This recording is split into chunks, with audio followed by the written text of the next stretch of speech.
ada kehidupan setelah kematian. Nah, hanya Al-Quran dan hadis-hadis Rasulullah SAW yang memberikan pedoman komprehensif yang paling lengkap tentang bimbingan kehidupan dari dunia sampai alam kubur sampai akhirat. Jadi dari saat kita hidup dan kehidupan pasca kematian itu hanya ditemukan di Al-Quran. Detailnya di hadis. Kalau tidak percaya, silahkan Anda boleh mencari satu bacaan manapun, satu kitab manapun yang memberikan petunjuk beraktivitas lengkap dari bangun tidur sampai tidur lagi, dari persoalan dunia sampai ke alam kuburnya sampai ke akhiratnya. Gak akan ditemukan. Karena itulah penting menghadirkan Al-Quran dalam bimbingan aktivitas hidup kita, supaya seluruh kebahagiaan dan kesuksesan yang kita dambakan itu hadir di semua tempat yang kita pijak. Sekarang kita ada di dunia, sifatnya, tempatnya al-ard. Selesai dari sini, ya, ada batas nih, batasnya disebut dengan ajal namanya. Ini batas kehidupannya. Dalilnya Quran surah ke-7 contohnya ayat 34. Walikulli ummatin ajal. Fa idza jaa ajaluhum la yastakhiruna sa'atan wala yastaqdimun. Semua yang berkehidupan, pakai umat langsung, enggak satu dua orang.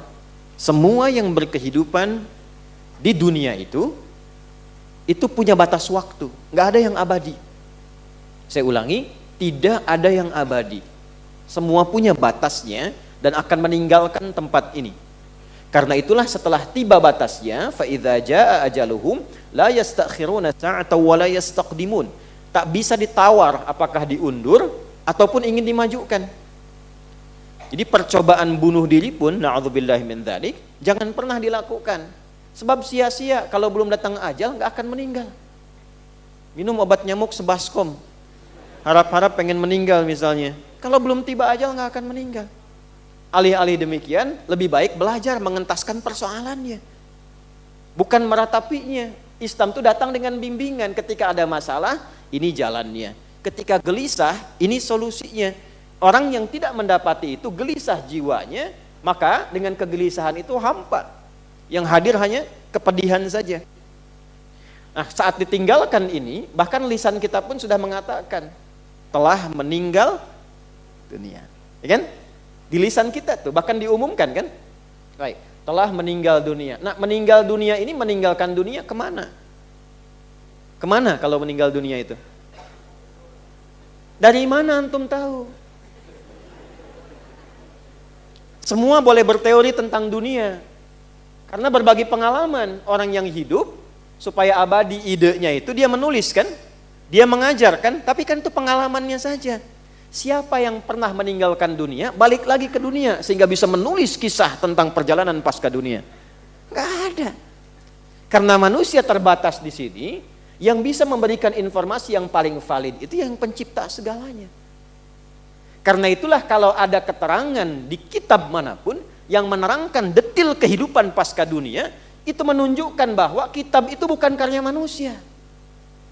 Kitab itu pasti berisi informasi dari penciptanya. Ini yang menunjukkan kebenaran Al-Quran, karena cuma di Quran ditemukan informasi itu. Setelah itu kemana, bagaimana cara pulangnya, dan kalau kita mau riset, semua yang meninggal itu persis seperti sama yang disampaikan Quran. Baik yang tenang husnul khatimah, ataupun yang gelisah yang su'ul khatimah, ciri-cirinya persis sama. Ya. Dan diterangkan detailnya setelah itu bagaimana.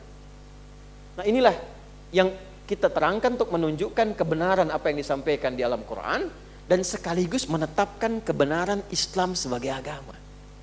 Ya, makanya sebagai muslim tuh mesti belajar ini untuk menguatkan iman dan bisa menjelaskan kalau ada yang bertanya. Jelas ya? Ini gambarannya. Setelah di dunia kemana? Ke kubur ya. Baik. Nah, nggak sampai di situ. Ada lagi nanti setelah di sini pindah ke alam yang sifatnya akhir, abadi. Nggak ada lagi alam setelah itu. Ya, akhir itu puncak sesuatu. Kalau ditambah tak ujungnya jadi akhirat, artinya puncak betul, batasnya di situ, nggak ada lagi setelah itu. Maka kalau di sini ada dunia, di sini ada apa? Akhirat. Akhirat. Kenapa ada tak di ujungnya? Untuk menunjukkan ini yang habis terakhir. Nggak ada lagi setelah itu. Siapa yang bisa menjelaskan informasi yang ada di sini? Di sini pun sudah kesulitan. Maka Al-Quran datang membawa pedoman untuk memberikan bimbingan kepada kita supaya mendapatkan persiapan, pencerahan, kebahagiaan dan kesuksesan di tempat yang sedang kita pijak, mempersiapkan ke tempat yang akan kita naungi setelah meninggalkan dunia, plus memberikan bekal pengetahuan untuk persiapan ke tempat akhir yang menjadi tujuan. Jelas di sini? Nah, pembahasan kita sekarang adalah masuk ke sini. Ini yang banyak diperdebatkan saat surat An-Naba itu diturunkan. Karena sebagian merasakan dan menyimpulkan hidup tuh hanya di sini. Mumpung masih di sini, nikmati kehidupan karena tidak ada lagi kehidupan setelah kematian. Maka Quran menjelaskan, datang dengan keterangan, amma yatasa'adun anin naba'i azim alladhi hum fihi mukhtalifun. Kalla thumma kalla. Nah, sampai 5 ayat ini muncullah keterangan-keterangan yang terkait kehidupan pasca kematian. Itu yang coba kita akan bahas saat ini, sehingga melengkapi poin nomor 1 dari intisari surah An-Naba dari 5 yang akan kita bahas bersama. Ini kajian baru dimulai. Bismillahirrahmanirrahim. Kehidupan pasca wafat, meninggalkan dunia. Alhamdulillah tadi sebelum berangkat saya menginap di dekat sini karena masih ada kegiatan sampai malam. Tadi sebelum berangkat saya sempat mengeluarkan ayat-ayat, sempat nulis saya, dan alhamdulillah sudah saya bawa. Jadi kita bisa urai dengan sepenuhnya. Bismillahirrahmanirrahim. Kehidupan pasca kematian digambarkan di dalam Al-Quran dengan 2 kata. 1, ada yang disebut dengan kubur. Kata ini dan turunannya disebutkan 8 kali dalam Al-Quran. Ya, saya sudah tuliskan ini tadi sebelum berangkat, nanti kita bacakan. Kedua, ada yang disebut dengan barzakh. 3 kali disebutkan dalam Al-Quran. Sudah? Bila disebutkan dengan kubur, itu yang dimaksudkan adalah tempat atau alamnya. Jelas? Tempat atau alamnya. Bila disebutkan dengan barzakh, itu adalah pemisahnya dengan alam yang lain. Jadi kalau kita mendapati kata barzakh, maka yang dimaksud adalah dinding pemisahnya. Baik itu dengan dunia yang sebelumnya, ataupun dengan akhirat yang setelahnya. Pelan-pelan. Yuk, sekarang kita mulai dulu sebelum ke sana dengan Quran surah ketiga Ali Imran ayat 185.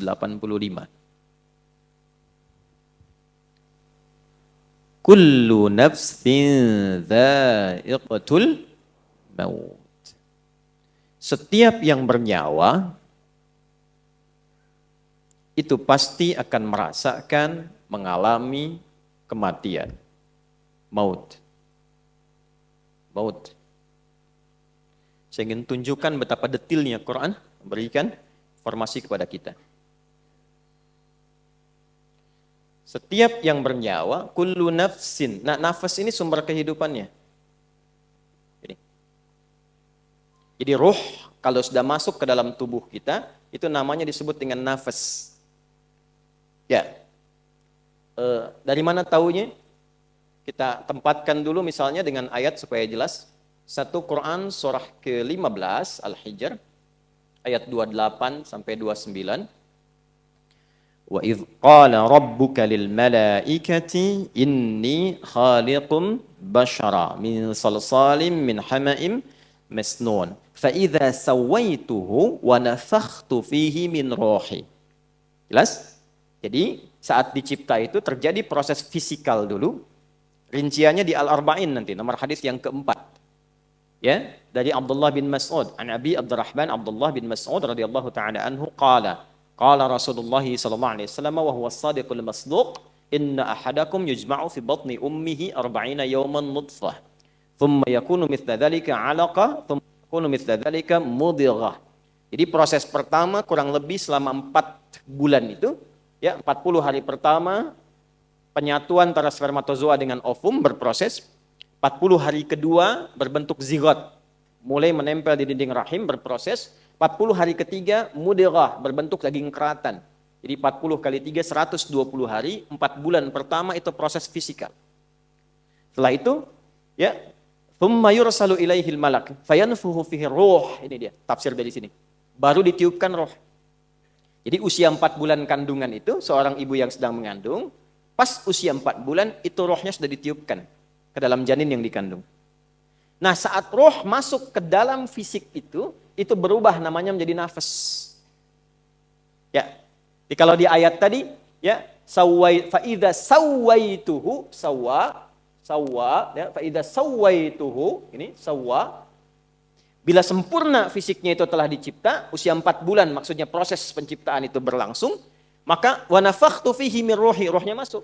Dari mana taunya roh saat masuk ke dalam fisik itu menjadi nafas? Di Quran surah 91 Asy-Syams ayat 7 sampai 10. Quran surah 91 ayat 7 sampai 10. Wa nafsi wa ma sawwaha, jadi nafas. Dan ketika fisik sempurna itu tercipta dalam arti proses sampai 4 bulan itu, ya, maka dalam 4 bulan itu tercipta dari rangkaian proses tadi, sawwa, oleh Quran disebut sawwa, masuk rohnya, jadilah nafas disebutnya. Maka dari sini diserap ke dalam bahasa Indonesia menjadi nafas, bernafas. Kapan tanda kehidupan itu bisa didapati? Kalau kita bisa merasakan detak nafasnya. Jelas? Baik. Kenapa namanya berubah? Roh dengan nafas itu. Sama-sama roh, tapi ketika masuk, kenapa disebut nafas? Karena nanti saat masuk dengan sebelum masuk, keadaannya berbeda. Saat masuk itu bersih. Belum ada amal, belum ada apa-apa. Saat sudah menyatu, bergerak dengan fisik, beraktivitas, di situ membentuk amal. Ya, sudah ada amalnya. Makanya saat masuk dengan pulang beda. Pulang kan belum, datang kan belum ada amal. Baru ditiupkan, baru masuk. Nah, setelah masuk kan terbimbing kita. Dilahirkan, beraktivitas, mata melihat, telinga mendengar, kaki melangkah. Apa yang dilihat? Itu kan amal. Kalau yang baik dituliskan pahala, yang salah jadi dosa kalau tidak ditobati. Makanya ketika nanti rohnya kembali, maka dia punya bekal dari sesuatu yang telah dikerjakan tadi. Ya, itulah sebabnya kenapa namanya berubah dari roh menjadi nafas, karena saat menjadi nafas dia beraktivitas atau memulai misi hidupnya untuk mengumpulkan amal-amal sebelum dia pulang. Nah, saat pulang, saat dicabut, yang disebut nafasnya bukan rohnya. Kenapa? Karena saat masuk dengan keluar beda. Saat masuk belum ada amal, saat pulang dia pulang membawa amalan. Karena itulah saat disebutkan di Quran surah ketiga, ini agak berat, butuh fokus. Ayat 185, Allah berfirman, kullu nafsin dha'iqatul. Nah, kenapa bukan kullu rohin? Untuk memberikan kesan kepada kita bahwa yang dibawa saat pulang itu amalnya, bukan perangkatnya. Itu poinnya. Jadi pastikan saat pulang bawa amal yang benar. Makanya Nabi mendetilkan, orang ngantar ke alam kubur pun dengan jenazah itu kalau sudah masuk keranda ya. Kalau dia meninggal itu mayit namanya. Sudah dibersihkan, disolatkan, masuk ke keranda, jenazah namanya diangkat. Nah, orang yang ngantar jenazah pun sampai ke alam kubur itu, apa yang dibawa oleh mayit itu saat masuk ke kubur, itu semua tinggal. Amalnya, yang lain pergi. Semua tinggal apanya? Amalnya. Yang lain pergi. Coba yang antum kumpulkan tuh, harta benda. Mobil ikut gak? Gak. Pakaian ini, handphone ikut gak? Tidak. Ya. Suami meninggal, istri ikut.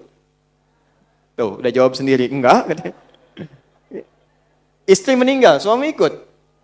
Tuh, makin kencang. Enggak. Ya kan?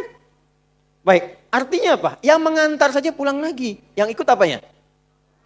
Nah, kalau sudah sadar amalnya yang ikut, maka siapkan amalnya supaya bisa ikut dengan baik. Karena itulah ketika disebutkan kata nafas, mengingatkan kepada kita, hei sebelum meninggal, udah punya amal belum? Coba kalau ditanya sekarang, udah punya amal belum? Sudah tahu belum? Masih nggak serius juga. Jelas ya? Ini gambaran pertamanya. Karena itulah dalam Islam diajarkan, bagaimana beraktivitas di dunia yang melahirkan kenyamanan, saat bersamaan cari bekal supaya saat meninggalkan dunia nyaman juga. Baik, ini bagian pertama. Sebelum kita bicara tentang kubur, alamnya, tempatnya, barzakh pemisahnya, sebelum sampai ke sini, bicara dulu persiapannya. Jelas? Baik, tenang, pelan-pelan. Tenang. Pelan-pelan. Nafas akan kedatangan apa tadi? Kullu nafsin dha'iqatul maut. Kedatangan maut. Ini batasnya disebut ajal. Kalau sudah sampai di ajal ini, maut tiba. Siapa yang ditugaskan membawa maut? Quran lagi. Kita pakai Quran aja, nggak usah ngarang ya. Kan kita kembalikan ke Quran tadi. Quran surah 32 ayat 11. Qul yatawaffakum malakul mautil ladzi wukkila bikum. Viralkan Muhammad SAW, sampaikan pada umatmu semuanya, telah ditugaskan satu malaikat membawa maut. Qul yatawaffakum malakul maut. Khusus satu malaikat tugasnya membawa maut saja. Jelas? Itu yang sering kita kenal dengan malaikat apa? Israel. Ya kan? Israel. Yang patuh kepada Allah, yang taat kepada Allah. Nggak lihat-lihat. Pokoknya tiba waktu, ambil. Nggak bisa nawar. Ya, ada dulu Rasul yang dekatnya, jadi Rasul di bumi itu punya teman Rasul dari langit. Rasul dari langit itu maksudnya malaikat. Ada Rasul yang temannya itu malaikat maut. Contoh siapa? Nabi Musa alaihissalam. Nabi Daud alaihissalam. Itu sahabat dari malaikatnya, malaikat maut. Tapi apakah ketika tiba ajalnya diberikan diskon? Tidak. Tiba ajal selesai. Ya, tiba ajal selesai. Jadi kalau sudah tampak dan tiba ajalnya, maka tiba malakul maut, selesai urusannya. Tinggal pertanyaannya ketika tiba ini bakal cukup atau tidak. Jelas. Nah, sebelum sampai ke fase ini, ajal tiba, maut tiba, maka orang-orang yang masih mendapatkan nafas sebelum tibanya maut disebut mayyit namanya. Mayyitun. Mayyit. Quran surah 39 ayat 30. Zumar. Innaka mayyitun wa innahum mayyitun. Muhammad sallallahu alaihi wasallam, engkau pasti akan wafat. Jadi seorang nabi pun wafat. Apalagi kita yang bukan nabi, wa innahum mayyitun. Dan mereka pun semuanya itu akan wafat juga. Jadi orang hidup yang belum wafat disebut apa namanya? Mayyit, calon mayit. Akan meninggal. Jadi jangan takut dengan kematian, karena ditakutin pun percuma, meninggal juga. Gerbang pemisahnya kan kematian, ya. Karena itu orang beriman nggak takut meninggal. Yang takut meninggal itu cuma satu aja, yang tidak punya bekal. Itu aja. Kan rumusnya gampang, kata Quran, kullu nafsin. Kalau nafas itu artinya pulang bawa bekal. Kalau bekalnya benar nggak akan takut. Takut itu artinya apa? Kurang bekal. Takut itu artinya apa? Salah bekal. Takut itu artinya apa? Nggak punya bekal. Dan biasanya orang yang nggak punya bekal itu sulit pulang. Kan mudik kemarin begitu kan? Kalau nggak ada bekal nggak pulang kan? Ya, ditarik pulang pun susah kan? Baik. Nah sebaliknya orang yang punya bekal itu menyiapkan dirinya untuk pulang. Karena itulah jadilah mayit yang benar. Cari bekal sebaik-baiknya untuk apa? Pulang. Nanti kita pelajari. Kita urutkan dulu satu-satu supaya detail. Jadi kita temukan mayit. Ini masih ada nafasnya. Lalu datang maut. Lihat katanya. Derivasi katanya. Mayit datang maut. Ini ada tasdidnya. Gambaran dari nafas.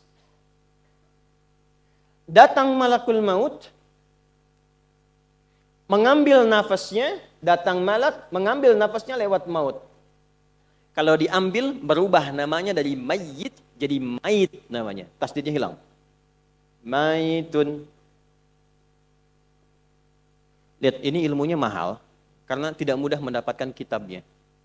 Nah, saya meneliti, karena saya fokus meneliti di kajian kebahasaannya. Saya mengambil jurusan formal di bahasa Arab untuk mendalami Al-Quran. Karena kecintaan pada Quran. Nah ini tidak mudah mendapatkan ini. Jadi ini bukan ilmu otak-atik. Dan saya nggak punya TikTok. Sekali ketik diketok gitu ya. Nggak ada. Saya nggak punya. Ya, saya cuma dua yang nggak punya. Satu Twitter, kedua TikTok. Saya nggak punya. Jadi kalau ada akun mengatasnamakan nama saya, itu bukan saya. Jelas ya? Yang lain ada yang formal. Balik ke sini. Ini kalau sudah diambil nafasnya, meninggal, datang maut, ini jadi hilang tasdidnya jadi sukun begini. Maitun. Coba baca yang ini. Mayyitun, yang ini. Tuh. Perhatikan baik-baik. Kenapa tasdidnya hilang diganti dengan sukun? Ini mahal sekali ilmunya. Kenapa tasdidnya hilang diganti dengan sukun? Sukun itu artinya apa? Mati. Ya kan? Bukan hanya mati. Kalau ada sukun kan dimatikan kan? Bukan hanya mati. Sukun itu seakar dengan kata sakinah, artinya tenang. Usahakan kalau wafat, kalau meninggal, kalau mati, usahakan wafatnya tenang. Tidak mungkin orang tenang itu kecuali punya amal yang baik. Nah, amal yang baik itu dilahirkan lewat apa? Dari ketaatan, dari bekal yang dikumpulkan. Nah, ketenangan yang dilahirkan dari sebuah ketaatan, bahasa Arab jadi disebut dengan tuma'nina. Dari itma'anna yatma'innu. Bukankah saat sholat ada tuma'nina? Ruku' tuma'ninah kan? Hatta tatma'inna raki'ah. Sujud tuma'ninah kan? Hatta tatma'inna sajidah. Apa yang dimaksud tuma'ninah di sana? Merasakan kenikmatan dalam ibadah sehingga meresap ke dalam jiwa. Pancarannya dalam aktivitas. Nah, kalau banyak dikerjakan sifat ini, memberikan pengaruh ke nafas. Nafas kalau banyak diisi tumakninah, maka dia akan punya sifat tumakninah. Sifat yang melekat kepada nafas berubah katanya dari tumakninah menjadi mutmainnah namanya. Nafas yang memiliki tumakninah disebut dengan nafsul mutmainnah. Maka turunlah Quran surah 89 ayat 27 sampai 30. Ya ayyatuhan nafsul mutmainnah irji'i ila rabbiki radiyatan mardiyah. Hei jiwa yang tenang karena sudah punya banyak bekal. Ya kan? Sekarang cepat tinggalkan dunia, pulang. Pulang. Nah, ini yang akan kita bahas. Kamu cepat pulang. Aku sudah ridha dengan kegiatan dan bekalmu selama hidup di dunia. Engkau pun akan ridha dengan pemberianku yang aku siapkan saat engkau meninggalkan dunia ini. Makanya ketika mendapatkan kalimat itu, hatinya makin tenang. Itulah yang menyebabkan orang meninggal itu ada yang senyum. Ya kan? Terus tiba-tiba punya waktu sujud, saking bersyukurnya. Malu ala Dauda, syukra. Jadi keluarga Daud itu kalau sedang bersyukur, sujud tuh. Ada yang sujud, ada yang senyum. Ada yang bahkan menyiapkan diri. Kenapa? Karena dia sudah merasakan panggilan yang memberikan ketenangan pada jiwanya. Bekalnya siap. Ya, radiyatan mardiyah. Fadkhuli fi ibadi. Masuklah dalam golongan hambaku. Ibad, kita tuliskan ini. Tuliskan dulu. Wadkhuli jannati. Jannah ditemukannya di mana? Kita lihat. Allah sudah memberikan pendahuluan. Saat akan meninggalkan dunia ini sudah dibuka oleh Allah untuk menguatkan persiapannya selama ini. Disiapkan alamnya di sini, ditunjukkan surganya di sini.